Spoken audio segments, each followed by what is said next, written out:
La salle de réception du Grand Hôtel de Paris brillait sous les lustres de cristal.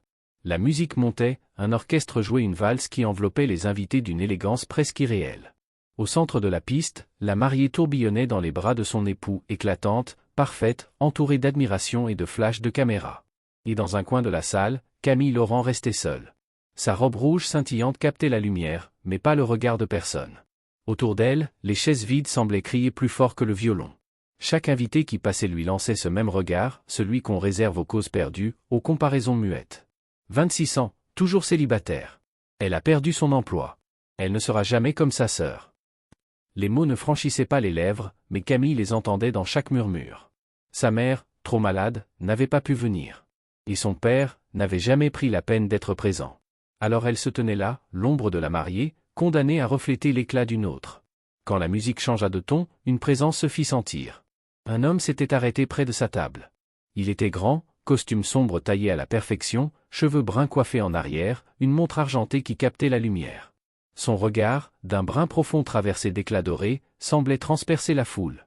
Il se pencha juste assez pour qu'elle l'entende malgré la musique. « Faites semblant d'être avec moi. » Camille leva les yeux, interdite. « Pardon ?»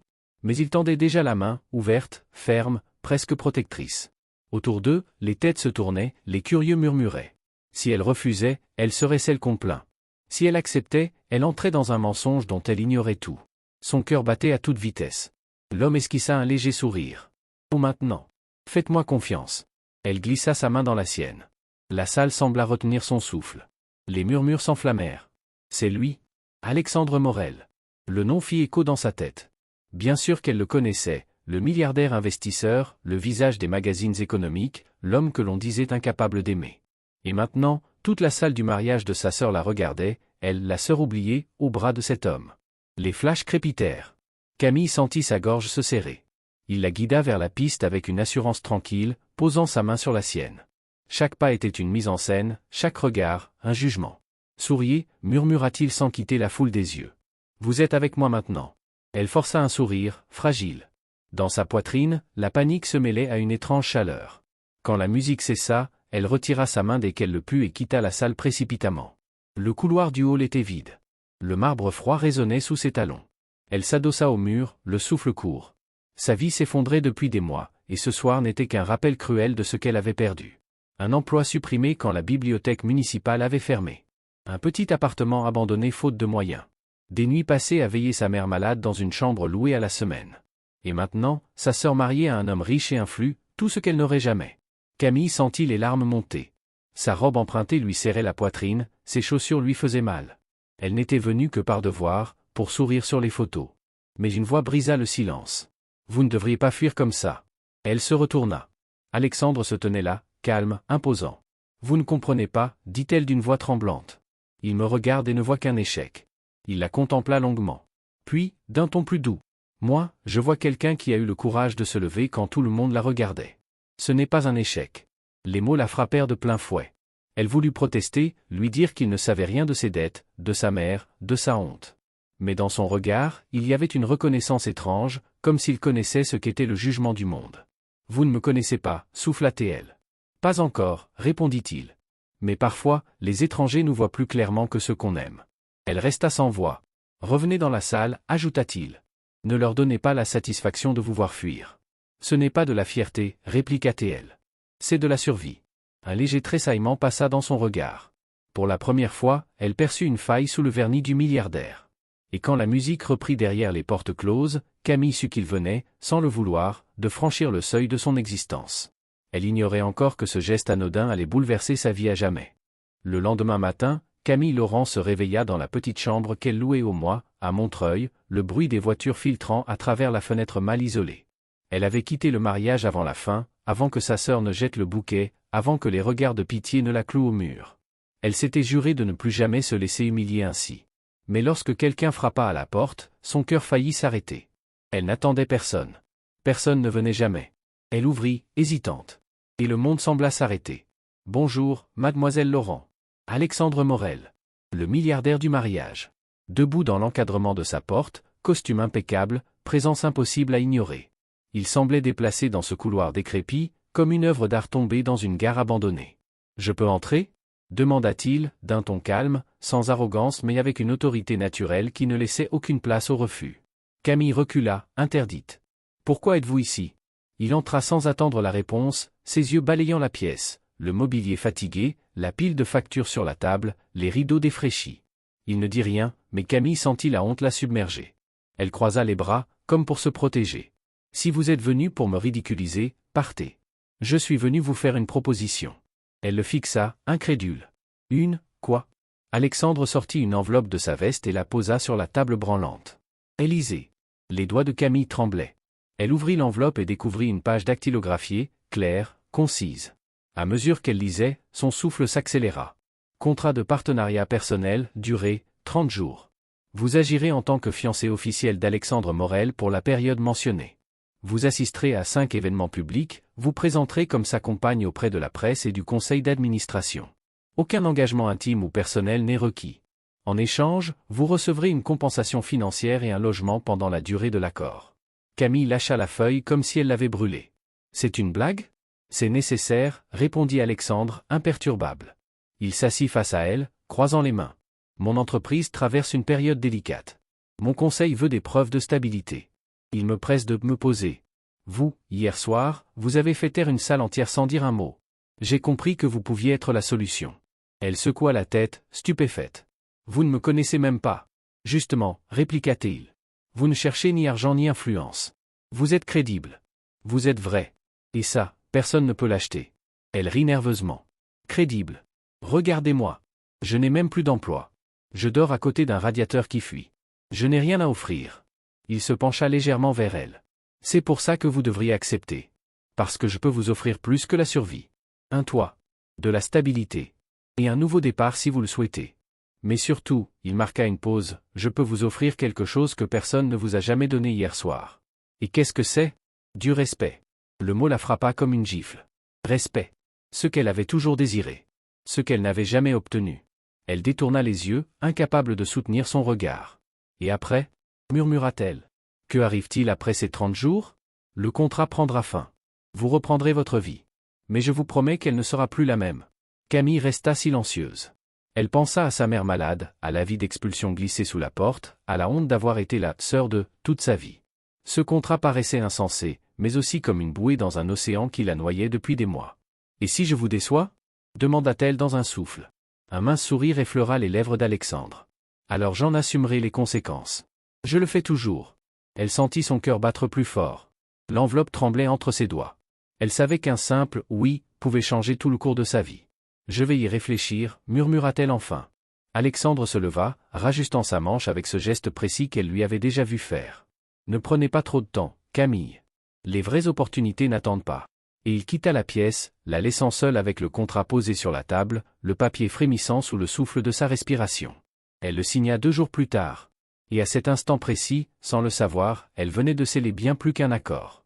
Elle venait de lier son destin à celui d'un homme qu'elle croyait comprendre, mais dont elle ignorait encore l'abîme. Le 3e matin, une voiture noire attendait au bas de l'immeuble de Montreuil. Un chauffeur en costume ouvrit la portière avec une précision mécanique. Camille Laurent, vêtue d'un manteau trop grand et serrant contre elle le sac contenant sa robe rouge empruntée, sentit son cœur battre plus fort. Le contrat était signé. L'encre à peine sèche.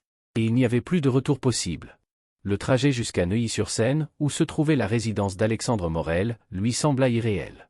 La ville changeait de visage à mesure que la voiture roulait, des façades décrépites aux immeubles de verre et d'acier, des graffitis aux vitrines illuminées.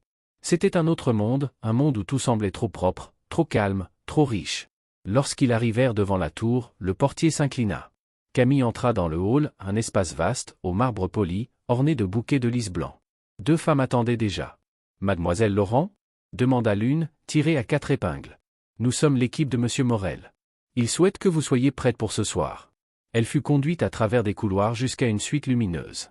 Là, elle découvrit une pièce qu'elle n'aurait jamais imaginée, des miroirs bordés de lumière, des portants remplis de robes, des dizaines de paires de chaussures alignées comme des soldats.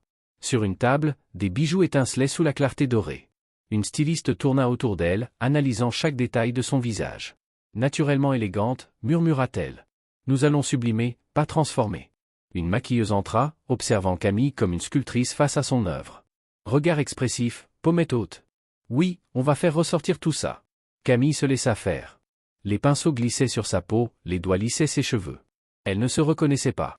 Dans le miroir, ce n'était plus la jeune femme fatiguée qui dormait sur un canapé d'amis, c'était une inconnue, au port de tête gracieux, aux lèvres d'un rouge discret, aux yeux cerclés d'une lumière nouvelle.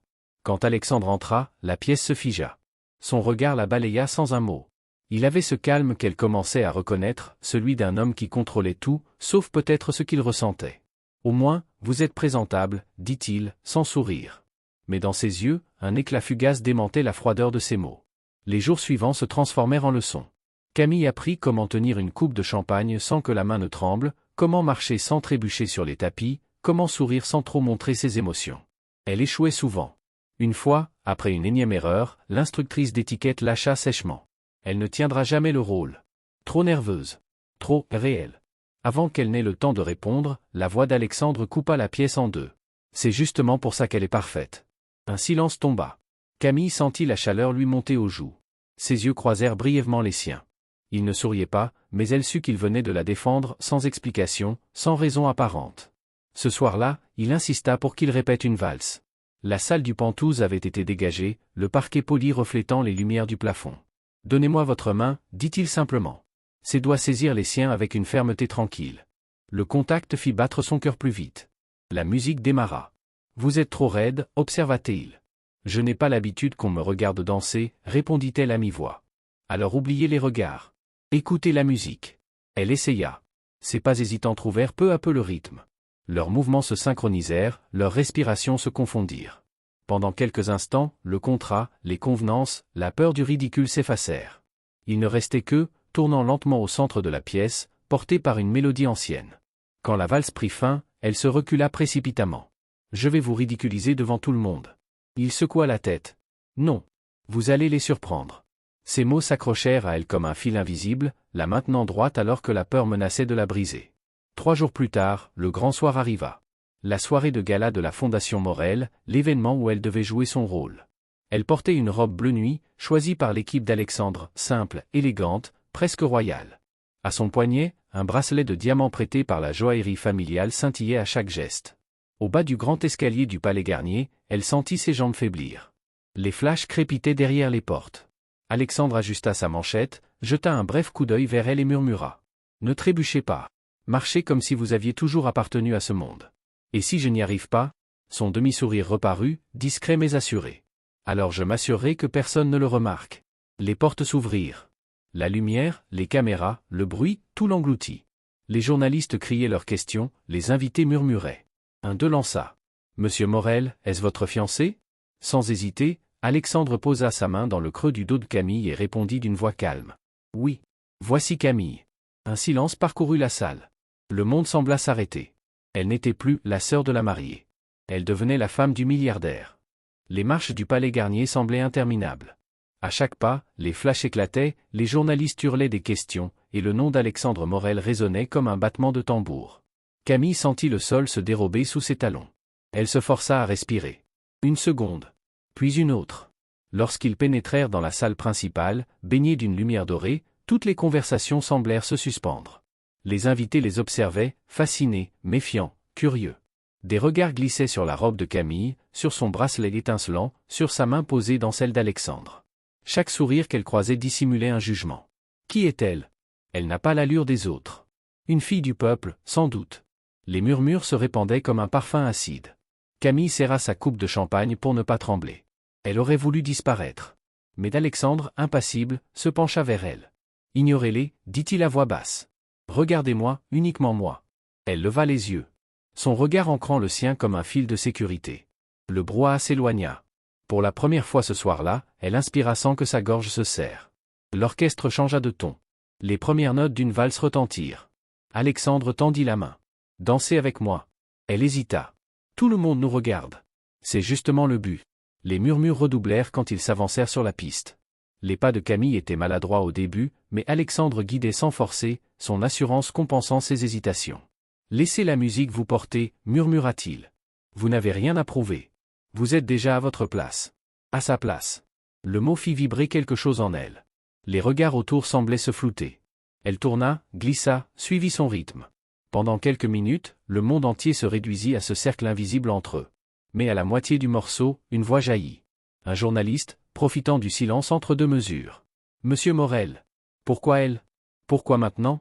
La question claqua dans l'air. Camille se figea. Son cœur cogna contre sa poitrine.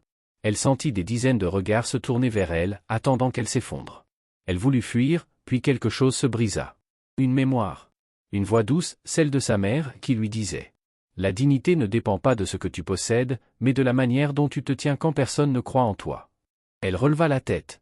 Sa voix trembla d'abord, puis se stabilisa. Parce qu'il mérite quelqu'un qui le regarde comme un homme, pas comme un titre. Un silence foudroya la salle. Même l'orchestre suspendit sa note. Tous les yeux, même ceux d'Alexandre, se posèrent sur elle. Dans son regard à lui, il n'y avait plus la froideur habituelle, mais une stupeur silencieuse, presque de l'admiration. Il serra un peu plus sa main, comme pour dire « C'est bon. Tu peux respirer. » La musique reprit. Doucement. Les chuchotements qui suivirent n'étaient plus venimeux. Ils étaient hésitants, presque respectueux. Quand le morceau prit fin, elle s'éloigna avec une révérence maladroite, le cœur encore battant. Elle avait parlé sans réfléchir, sans stratégie, et pourtant, toute la salle l'avait écoutée. Dans la voiture du retour, aucun mot ne fut échangé. Les lumières de Paris défilaient à travers les vitres teintées, projetant sur leurs visages des reflets dorés et froids. Camille tenait ses mains jointes sur ses genoux. Elle avait peur de les ouvrir, de voir tout cela s'effondrer. Enfin, elle souffla. « Je n'aurais pas dû dire ça. » « Vous avez réduit une salle pleine de prédateurs au silence en une phrase, » répondit Alexandre. « C'est plus que ce que j'ai jamais fait. J'ai fait un scandale. » « Non. Vous avez fait une impression. » Sa voix était calme, mais il y avait dans son ton une conviction qui la troubla. Lorsqu'ils arrivèrent à son Penthouse, elle s'attendait à être raccompagnée poliment vers sa chambre d'invité. Mais il l'emmena sur la terrasse. La nuit s'étendait au-dessus de Paris, vaste et claire, les lumières des toits dessinant une constellation terrestre. Ils restèrent là, en silence, côte à côte. Puis il dit, d'une voix plus douce qu'elle ne l'avait jamais entendue. « Vous savez pourquoi j'évite les dîners de famille ?» Elle secoua la tête. « Parce qu'il n'y a jamais eu de famille. Seulement des contrats, des marchés, des sourires vendus aux plus offrants. » Elle tourna la tête vers lui. Sous la lumière de la ville, il ne ressemblait plus à un homme de pouvoir, mais à un homme seul. « C'est pour ça que vous ne croyez pas à la famille, » murmura-t-elle. « La confiance est une arme, Camille. Et j'ai appris à m'en protéger. » Le silence qui suivit n'était pas lourd. Il était fragile. Deux êtres qui, pour une fois, ne jouaient plus aucun rôle. « Ma mère m'a appris le contraire, » dit-elle doucement. « Que la famille, ce n'est pas la perfection, mais le fait d'être là, même quand tout s'écroule. »« Et vous y croyez encore ?» demanda-t-il. « J'y crois parce que si je ne le fais pas, je n'ai plus rien. » Il la regarda longuement, puis un mince sourire se dessina sur ses lèvres. « Vous n'êtes vraiment pas ce que j'imaginais. » Ces mots résonnèrent dans sa poitrine comme un battement. Elle voulut répondre, mais il parla encore. « Restez. » « Comment ? Je ne vous demande pas de rester pour toujours. Juste, pour ce soir. » C'était une invitation. Pas une obligation. Pas une mise en scène. Une simple vérité entre deux solitudes. Camille hésita. Puis hocha lentement la tête. Elle savait que le contrat interdisait toute émotion. Mais sous le ciel de Paris, elle comprit que certaines frontières ne se signaient pas sur du papier. Les jours qui suivirent la soirée du Palais Garnier furent à la fois étourdissants et étouffants. Les photos de Camille Laurent apparurent dans tous les journaux, qui est la mystérieuse fiancée d'Alexandre Morel. Une inconnue venue de nulle part, la nouvelle muse du milliardaire français. Les réseaux s'enflammèrent. Certains la trouvaient élégante et sincère, d'autres la traitaient d'aventurière. Chaque mot, chaque regard du gala fut analysé, disséqué, déformé. Camille essaya d'ignorer les articles. Elle suivait le contrat, conférence de presse, dîner de bienfaisance, inauguration. Toujours droite, toujours souriante, toujours à sa place. Mais à mesure que les caméras se multipliaient, son reflet lui échappait. Était-elle encore elle-même? Ou simplement le rôle qu'on lui avait demandé de jouer? Un soir, alors qu'elle attendait Alexandre dans le hall du Penthouse, elle surprit une conversation entre deux membres de la direction de la fondation. « Tu as vu sa photo? On dirait une fille de province déguisée. Elle ne tiendra pas. Ces femmes-là ne savent pas survivre à notre monde. » Camille fit semblant de ne rien entendre, mais leurs voix la poursuivirent jusque dans l'ascenseur. Arrivée sur la terrasse, elle s'assit sur la balustrade, le regard perdu dans les lumières de la ville. Les battements de son cœur résonnaient comme une alarme silencieuse. « Vous ne devriez pas écouter ce qu'ils disent », lança une voix derrière elle. Elle sursauta. Alexandre venait d'apparaître, les mains dans les poches. « Facile à dire », répondit-elle avec amertume. « Quand tout le monde semble d'accord pour me juger. » Il la fixa, son regard calme mais grave. « Leur opinion ne vous définit pas. À moins que vous ne la laissiez le faire. » « Je ne suis pas faite pour votre monde, » murmura-t-elle. « Je trébuche, J'oublie quelle fourchette utiliser, je porte des robes qui ne m'appartiennent même pas. Combien de temps avant que vous le réalisiez vous aussi? Il resta silencieux un moment, puis dit d'une voix basse. Je vous ai choisi parce que vous n'êtes pas comme eux. Mais si vous refusez de voir votre propre valeur, personne ne le fera à votre place. Elle détourna le regard, les yeux brillants. Elle voulait le croire. Mais le lendemain, tout explosa. Les journaux titrèrent. Les fiançailles d'Alexandre Morel, une mascarade. La vérité sur Camille Laurent, une femme engagée, par contrat. Des photographies de son ancien immeuble, de sa chambre minuscule, des factures impayées apparurent partout. Une phrase la poignarda, une employée sans avenir payée pour jouer à la fiancée. Camille sentit son monde s'effondrer. Le téléphone ne cessait de vibrer, journaliste, inconnu, voisin. Même la clinique où sa mère recevait ses soins fut harcelée. Elle se rendit au bureau d'Alexandre, tremblante. « Vous saviez que ça arriverait » cria-t-elle. « Vous saviez qu'ils me détruiraient pour vous atteindre » Il se leva, le regard dur. « Je savais qu'ils essaieraient. Mais pas qu'ils iraient jusque-là. »« Et maintenant » demanda-t-elle, la voix brisée. « Qu'est-ce qu'on fait quand tout est déjà détruit » Il serra les poings. Pour la première fois, elle vit la colère fissurer sa maîtrise. « Alors je me battrai. »« Contre quoi » dit-elle en secouant la tête. « Contre le mensonge ?» Il a déjà gagné. Elle tourna les talons avant qu'il puisse répondre. Dans le hall, les photographes étaient déjà là, criant son nom comme des vautours. Elle quitta le bâtiment par une porte de service, fuyant les flashs et la honte. Cette fois, elle ne pleura pas. Les larmes auraient été un luxe. Pendant ce temps, à l'autre bout de Paris, Alexandre affrontait le conseil d'administration. Une salle glaciale, des visages fermés. Votre engagement a provoqué un scandale mondial, lança l'un des directeurs. Les investisseurs exigent des explications. Vous avez mis en péril la réputation de tout le groupe, ajouta un autre. Rompez immédiatement cette mascarade. Alexandre resta immobile. Puis, calmement, il posa les deux mains sur la table. Oui, c'était un contrat. Oui, ça a commencé comme une mise en scène. Mais ce que vous refusez de voir, c'est qu'elle est la seule personne à ne rien m'avoir demandé. Pas d'argent. Pas de pouvoir. Rien. Un murmure parcourut la salle. Alexandre sortit alors un document de sa mallette, le contrat original. Sans un mot, il le déchira en deux. Le bruit du papier résonna comme un coup de tonnerre. Cette histoire n'est plus une affaire. C'est mon choix. Le silence s'abattit. Personne n'osa répondre. Le soir même, Camille préparait ses affaires. Elle voulait disparaître, retourner à l'anonymat. Mais avant qu'elle ne ferme sa valise, la porte s'ouvrit. Alexandre se tenait là, tenant dans une main les morceaux déchirés du contrat, et dans l'autre, une petite boîte. Il s'approcha lentement. Ses yeux n'étaient plus durs. Ils étaient sincères. Fatigués. Vivants. Je suis fatigué de prétendre, dit-il doucement. Pas pour eux. Pas pour les journaux. Pour moi. Il ouvrit la boîte. À l'intérieur, la bague qu'il lui avait passée au doigt comme simple accessoire de façade. Camille. Sa voix se brisa légèrement. Choisis-moi. Pas à cause d'un contrat, pas pour sauver une image. Choisis-moi parce que tu le veux. Elle resta immobile, le souffle court. Les mots qu'elle entendait défiaient toute logique. Elle vit dans ses yeux quelque chose qu'aucun article ne pouvait écrire, la vérité. Une larme glissa sur sa joue. Pourquoi moi ? Murmura-t-elle. Parce qu'avec vous, je ne suis pas Alexandre Morel, le milliardaire. Je suis juste un homme qui a enfin compris ce que veut dire être vu. Sa main tremblante effleura la sienne. Elle ne répondit pas. Elle prit la bague. Et le silence, cette fois, valait tous les « oui » du monde. Les jours suivants furent un tourbillon. Les journaux qui, hier encore, la crucifiaient, changèrent soudain de ton. Les photos de Camille Laurent et Alexandre Morel main dans la main, à la sortie d'un hôpital où elle venait d'aider sa mère à marcher, firent le tour du pays. La vérité derrière la prétendue mascarade, un amour né sous le regard du monde. Le milliardaire qui a défié son empire pour une inconnue. Les chroniqueurs hésitaient désormais entre la moquerie et l'admiration.